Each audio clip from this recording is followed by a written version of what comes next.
Abagabo babiri bari bakurikiranweho kwicira umumotari mu ishyamba rya Izari Rubona riri mu murenge wa Rusatira ho mu karere ka Huye, barangiza bagataba umurambo ukaboneka nyuma y'iminsi ibiri. Babihamijwe bakatirwa gufungwa burundu. Ikaze ni icyemezo cyasomwe n'urukiko rwisumbuye rwa Huye ku ya 7 Ukuboza uyu mwaka wa 2022, rwemeje ko Nyandwi Viateur w'imyaka 42 y'amavuko na Kizimana Jean Claude w'imyaka 20 bahamwa n'ibyaha bibiri birimo icyo kwica umumotari witwa Ishimwe Zabron.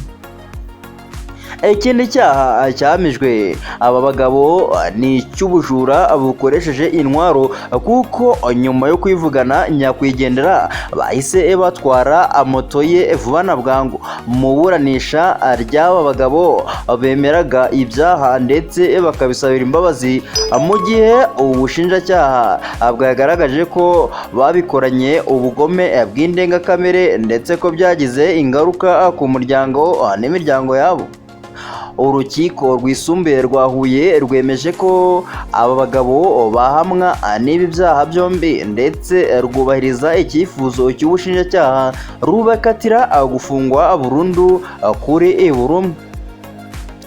Imiterere y'ibyaha: iki cyaha cyo kwica umumotari cyabaye mu ijoro ryo kuwa 4 Ugushyingo 2022, ubwo aba bagabo bahamagaraga nyakwigendera saa 2 z'ijoro bamusaba kuza kubatwara no kubatwaza umuzigo. Nyakwigendera yahise yatsa moto ajya kureba bamwemereye ikiraka cyo kubatwarira umuzigo. Ageze mu shyamba mu mudugudu wa Rubona mu kagari ka Kiruhura mu murenge wa Rusatira ho mu karere ka Huye, umwe muri aba bagabo babiri yamukubise umuhini mu mutwe ahita yikubita hasi, undi ahita amukubita umuhoro mu mutwe nuko ahita apfa.